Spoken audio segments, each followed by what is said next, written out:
Hello, this is Arthur Melvin. I'm your host for this segment of GGG Insights, and this is part of our energy series. And what we have today with us is Gordian Raacke, who has been very much involved with the town of East Hampton and is Executive Director of Renewable Energy Long Island. Did I get that right? You got that right? Okay, good. Arthur, Gordian, why don't you just give us a bit of your background and how you got involved in this thing? Sure. Well, I've been working in the clean energy field for about 26 years now. That gives you some credentials. I'm dating myself here. And started actually as a consumer advocate. I was hired to be the executive director back in 1993, of the Citizens Advisory Panel, which was a federal court-appointed watchdog over the Long Island Lighting Company. Remember Lilco? Yeah. It's a long time ago. This is before Shoreham was abandoned, I guess. Well, this is actually, it was an outcome of litigation, a racketeering, a RICO lawsuit brought against the Long Island Lighting Company for essentially cooking the books on the Shoreham nuclear power plant. And the federal court judge appointed a 13-member Citizens Advisory Panel to look over their shoulders and make sure something like this wouldn't happen again. How long did that panel last? That had a 10-year lifespan set by the court, and so I did that for 10 years and really got into the nitty-gritty of rate making, and because we were representing ratepayers then before the Public Service Commission in rate cases and so forth. Was that a full-time job, or you had? That was a full-time job. Okay, a little more than that. A little more than a full-time. You didn't work only 9 to 5. You worked till 5:30 sometimes. Yeah. Okay. And I remember spending a whole summer in a courtroom in Mineola on a local rate case when they wanted to once again raise our rates and all of that. So that's how I got started. And then when that 10-year timeline, when the panel sunset, I said, well, rather than just closing up shop now, I think there's lots more work to do. And we had always said, look, there's probably a relatively little we can do to reduce the electric rates because we have this big Shoreham debt.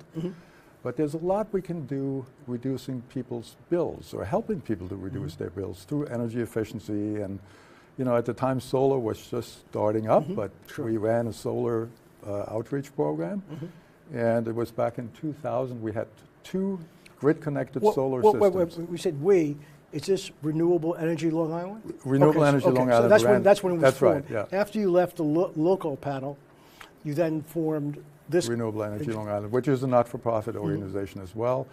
And we, exactly like I said, we started outreach programs to say, hey, you can probably not do a whole lot about the rate that Lilco or now LIPA charges you, but you can do a lot about reducing energy consumption in your home and even making your own power by putting a solar power plant on your rooftop. Gordian, you said that it's a not-for-profit.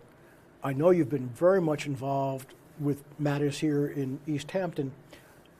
Does your not-for-profit get a fee from East Hampton for its work? Okay. Yeah, we have now a contract, working as a contractor on the Long Island Green Homes Program, which is the program that offers free home energy audits to everyone in East Hampton who has a home.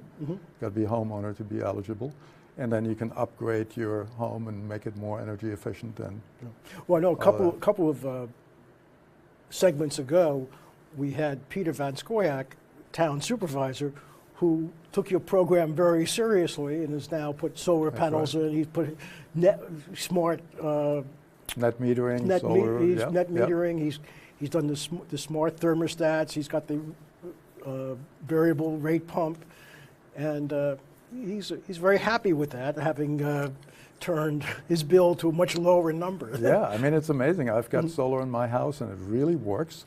But also, it works especially well. It's the perfect match with making the home more energy efficient, which sometimes is as easy as caulking and weather stripping, or in some cases putting extra insulation in the wall and things like that. So. Oh, boy, could you stop a second? You just caught my attention with something. A lot of the older homes have that pink kind of almost like it's Fiberglass insulation. fiberglass installation, which is what, R19 or R20 or something? Yeah, depending on the thickness. Depending on how much you spent, yeah. And there's new stuff now, I think, that goes up to like R90 by comparison. It's a green, foamy kind of thing. Yeah, there are all kinds of high insulation value, or R values, as we call it. I'm a civil engineer by training, Oh, okay. so don't get me started on it. Okay, but no. yeah, you can do, I mean now, if your home is built more than 10 years ago, you should definitely get an energy audit, because it will look, the building professional, trained professional will look at what kind of insulation you have in your wall and what shape it's in. And there's much better insulation available now. One problem is, and you can't see it. You'll see it when you get your heating bill or your electric bill, but you can't see it in the wall, of course, because the walls are closed up. The contractors have infrared cameras, and they look at your walls, and they can tell that your fiberglass, your pink insulation, has been sagging, and you've got no insulation whatsoever at the top of the room, for example. I mean, to me, that's really fast. I happen to have one of those 20-year-old houses. Yeah.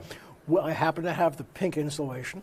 One of my grandchildren saw it one day, literally thought it was cotton candy. He was going to eat some until we grabbed her. And the only place we really have a place to see the stuff is at the ceiling of the basement and obviously in the attic. Yeah. But I hadn't realized that these guys, you know, if you do find that the pink stuff, the old-fashioned pink stuff, is sagged behind your wall, they make a hole and they shoot some stuff in? Or? Yeah, there's all kinds of ways. You can, depending on the construction type and the insulation you have in there, you can foam it in, you can blow it in, you can replace existing insulation with the same type and so forth. So it's really, I mean, the first step is really sort of like getting your general checkup. You know, there's lots of things that have improved now. The technology has improved, the building materials. Yeah, I hadn't realized about this retrofitting as much as you're really talking about it. I just always assumed that retrofitting meant you had to, you know, tear a wall out or something like that. But not necessarily. Really. It may in some cases. I mean, you know, they say the average, I spoke to a contractor that does this kind of work, does the building diagnostics work, and he told me the average home on Long Island has a 3 to 4 foot, you know, square open hole in the wall in terms of air leakage around the house, around the perimeter in the basement and the attic, and you know, around the doors and windows. And imagine you're trying to heat your home or cool your home, and you're heating or cooling the great outdoors because you've got a big gaping hole in your wall. But just stay there for a second, because that's another interesting item for people who are watching who have, as I do, a 20-year-old house. You know, if you have a 9-foot basement, 3 or 4 feet of it is above ground. Right. And nobody really thinks about the fact that there's concrete in that basement, and you see the concrete and you say, that's great, because there's earth on the other side of the concrete, so it doesn't get too cold in the winter or too hot in the summer. Right. But there's that space of 3 or 4 feet above ground that's part of the foundation that has no insulation. Is that a problem? Yeah, of course. I mean, concrete is a great conductor of heat or cold, and you should, you should insulate. Either, you know, keep a cold basement and then insulate the floor, you know, the ceiling above the, you know, the basement. Make sure you don't get that cold in the winter up into your space. Or you insulate the entire basement. Or you put up walls. You put blue board or whatever, what have you, to insulate the concrete. Because concrete is not an insulation material. No, I think we've learned that. Frank Dolene was here a couple of weeks ago, and he's building a demonstration garage. Right. And he was saying he doesn't put any footings into the ground, because that just sucks all the heat out into the ground under it. So there are really a lot of things that a guy like me with a 20-year-old house could do to really cut these bills down. Has anybody done a study of, let's just talk about changing the insulation, how long the payback may be for that? Or?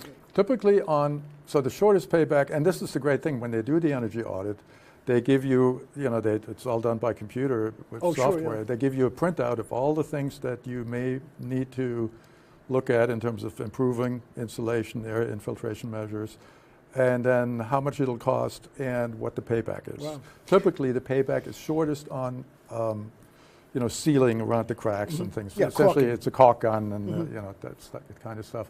Second comes insulation, typically. Very cost effective. You can make your money back within a couple of years. 2 or 3 years, you're talking Yep. about? And then people think they also need to replace their windows oftentimes, and that's there you have a very poor payback, typically. Very expensive, yeah. Could be 10, 15, 20 years. So You know, you want I to start with got a insulation. 20-year-old house. I'm a pretty old guy, so when you mention 20 Right, years, I may right, not it's be not- here and let my grandchildren take care of that problem. But this Yeah. installation sounds like a good Yeah. deal for me. And let's go back then to some, so we're really talking, by the way, does your Renewable Energy Long Island have the program where as a homeowner I can just call up and get one of these energy Yeah, estimates? absolutely. It's now all on the web, of course. And we have a special website for East Hampton. It's called energizeeasthampton.org, energizeeh.org. But if you Google it, Yeah. there's a little description of these programs, and then you have a form. You just click on it and put in your name and address, and they'll. Now, do I pay for this? The town pay for it? This is paid for by the New York State Energy Research Development Authority and PSEG, our utility company. So why wouldn't I do this? It's free. I mean, Yeah, right. You can't lose. I mean, it is free. I mean, it's a little bit mind-boggling. People I'm think one it's of the- too good to be true, You know, right? I'm one of these stupid consumers. I sit here and I ask all these questions, and then I just don't get off my duff and do it. But You you're know, really making this really sound. You're really making me feel embarrassed that I haven't done it.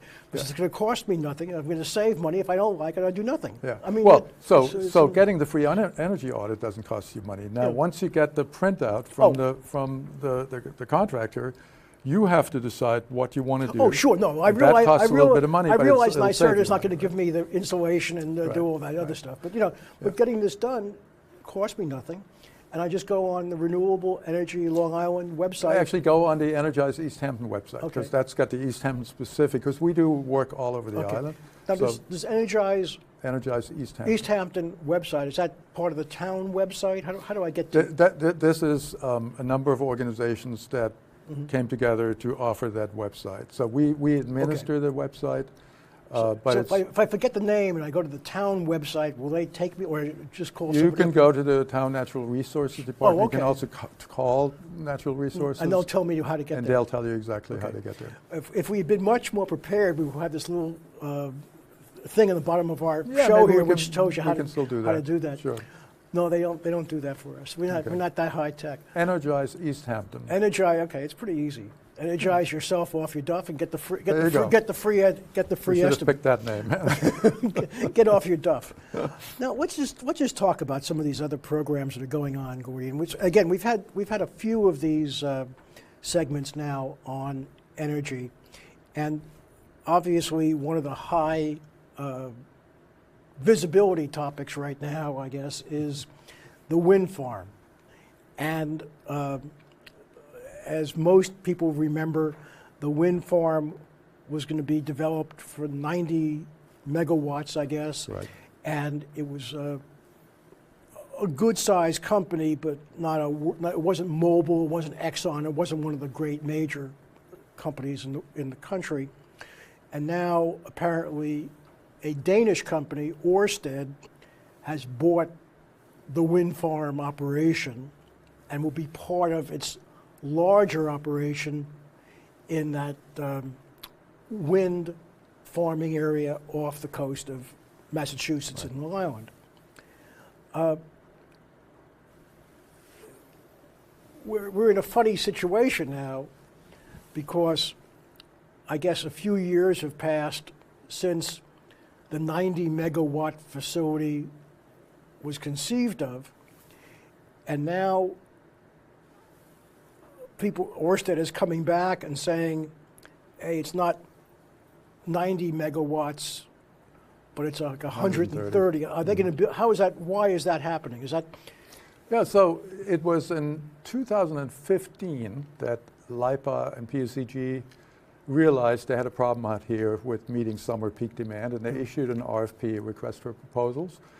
It was technology neutral, and they got proposals from power plant developers and wind farm and all kinds of things. And they selected Deepwater Wind to build what they proposed to be a 90 megawatt, 15 turbine wind farm. Technology has evolved since then, and offshore wind turbines have become more efficient and bigger and can now produce on the same footprint more than what they could have been producing back when they put in that proposal. So it's not that they're going to add more towers with turbines. Correct. It remains the same footprint, the same number of turbines, 15 turbines. All they're doing is replacing what originally was going to be a 6 megawatt turbine per foundation with something like an 8 megawatt turbine. Now, are they physically bigger or just much more efficient? They are physically somewhat bigger, especially the rotor diameter is larger. And the good news about it is that we get more out of the same footprint, and their economies of scale. The power per kilowatt hour is going to be less, and that's a wonderful thing. We want renewable green power, but we also want it at a lower price. So I see this as a very good development. Now, when they talked about running a cable, and I don't know the exact size, but they talked about running a cable from the offshore wind farm to Wainscott or possibly someplace near Hither Hills. And we'll say it's this big. Let's say it's a 6-inch cable or a 10-inch cable. I don't remember. Yeah. I probably never knew. And well, if I did know, I forgot. Call it a 90 megawatt cable, and now it's going to be 130. It was this big. Yeah. And now it's going to be a cable that instead of this big is going to be this big. Well, if it was this big for 90, technology says now I can get you this much more, 130, and that took from 2015 to 2019. It sounds to me that by 2025, instead of 130 from those same stanchions, right, we could get 180 or 200. Yeah, that's a really good question. And I asked that question because I know they already have not just 8 megawatt, but now they have 10 and 12 megawatt turbines in Europe. Yeah. And yeah, you're right. Wait a couple of years and it's going to be a 15 megawatt turbine. That's the largest ever, and so forth. So they will not be able, and there are no plans to make this an even larger project for East Hampton because there is a limit as to how much they can connect at the East Hampton substation, and that's where they have to connect. Oh, so in other words, if they had more availability at Buell's Lane, I think it is, then it could be bigger. They could put a bigger cable in and take care of the future. Yeah, but they can't. But they can't. They would have to significantly upgrade the Buell Lane substation and also upgrade the transmission lines and distribution lines that go from there. So the limit, I'm told, is about 130, 132 or something at the East Hampton substation, and that's why that number happens to be 130 or Oh, okay. Or so technologically, from the same stanchions within a couple of years, or maybe even now, it can, instead of 130, it could be 200 or something. Right, just by using, let's say, instead of 8 megawatt turbines, they could go to a 10 or even to a 12.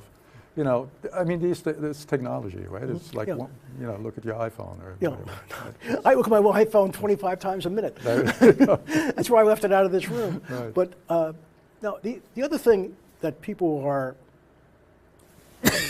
I think, confused about is that we hear about the 15 turbines offshore, but the area of development for wind farming out there, I think, encompasses an area off the coast of Long Island and off the coast of Massachusetts. It's probably hundreds or thousands of potential turbines. Yeah. So every time they're going to add a couple of turbines, they're going to bring another cable in here, or not here because we just filled up Buell. Yeah. So what we saw, we heard at one of the segments here, was the alternative of, rather than bringing this size cable into Wainscott, and then maybe 2 or 3 years from now bring another cable into Southampton, and another cable into Islip over and over and over again, one cable tearing up the ocean bed after another, that a more logical approach might be to bring a very large cable. I don't know how big large is, but let's say it's this large, do it once and run it from that area of wind farms out there and run it all the way around to Shoreham or Port Jefferson rather than Buell Lane, which is a tiny station, but bring a great big cable that will take care of the present and future needs to a location where LIPA and PSE&G already has a substation that can take all that power. And that way, the cost of cabling or transmission per kilowatt or megawatt goes down, and you have a much more efficient operation if you're a big enough player to afford to put in that big cable from the start. Is that? Right. Well, no, Arthur, I think you hit on a very good concept, which is this is called a backbone, transmission backbone, an underwater, submarine cable that would essentially be available for any developer to hook into, to plug into, like an extension cord. Out in the ocean. Out in the ocean, and it could run from, let's say Maryland to Maine, or. Oh, okay. You're talking about a much big. I was just talking about one big cable from the current area where they're going to develop the wind farms out to Long Island, to Shoreham. Yeah. You're talking about a backbone, I think. You told me about that. Google or ABC had actually proposed this a few years back as a concept to instead of each wind project connecting with a separate cable to land, to a substation, to have this what they call a backbone, and then connect it at strategic point where the power is needed. New York City, Boston, the DC corridor, or whatever. But of course, for that, you need multiple projects in the pipeline and developers that are willing to finance and then interconnect it to a backbone. That's a much more. This will happen. I'm sure it'll happen because there are thousands of megawatts of offshore wind projects now coming into the pipeline in the Northeast. But the project out here, what was the 90, now 130 megawatt project, is, it's already way ahead in that pipeline and is likely to be interconnected here. And the reason for that, of course, that it is supposed to be interconnected here is that we need the power here. LIPA issued the RFP specific to the South Fork, specifically because they needed extra power in the summer here. And that's why they picked the wind farm, the battery storage proposal, and the demand response program. Wait a minute, Gordian, I want to just understand something. Some people are saying, well, and obviously it's not going to be 90 megawatts by the time it gets to the Buell power station. It's probably 50 or something like that, because there's some loss. No, it's 90 megawatt nameplate, or now 130 nameplate. That's spoken like a good engineer. Yeah. You can't get away from your civil engineering background. But my point is that a lot of people are of the assumption that when the 90 megawatt cable delivers power to Buell Lane, that's going to stay in the confines of East Hampton, Southampton. Whereas I think what really happens, and this is really an engineering question, doesn't the power go throughout the grid up to Islip and Massapequa and wherever the power is needed? Isn't it sort of like a... Yeah, sure. I mean, the power flows the way of least resistance, right? So if we need power here in East Hampton, we'll get that power. If we don't need that power, let's say it's in the middle of the night and everybody went to New York City, that can happen, right?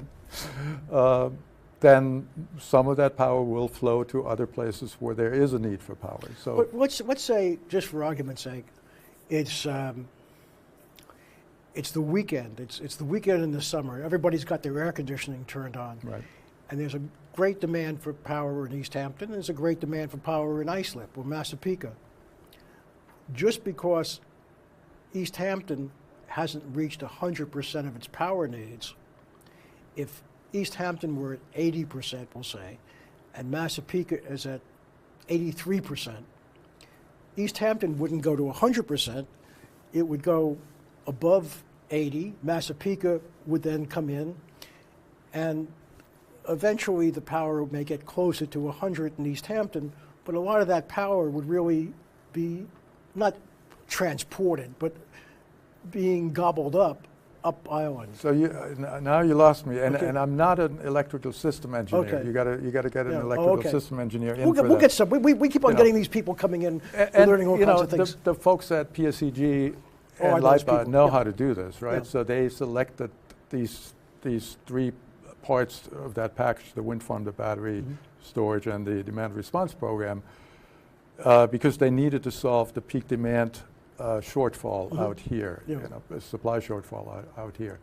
I'm not an electrical system Okay. engineer, so I'm not going to Yeah. get into something I don't know enough about. No, my only understanding of this is that if we have a 20% deficiency here, and they've got a 25% deficiency up island in terms of the entire system, they have to get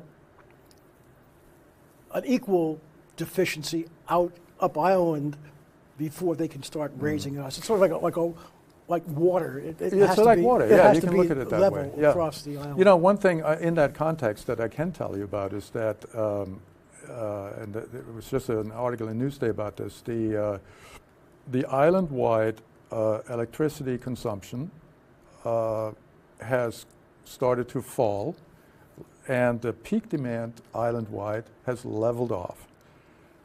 That's contrary to what we're seeing out here on the East End, on the South Fork specifically. Annual electricity consumption has reduced, but peak demand is still increasing pretty Gordian, significantly. we've got to say goodbye for this segment, We're out of but we time. want to have you back, and if time permits, we'll do it. We'll shoot it later today. Sounds good. Really a pleasure. Thank you so much for all Likewise. your work, not only with us, but for the town. Thank you. And thank you all for joining us, and hopefully you'll get our next segment, and hopefully you'll get another segment with Gordian.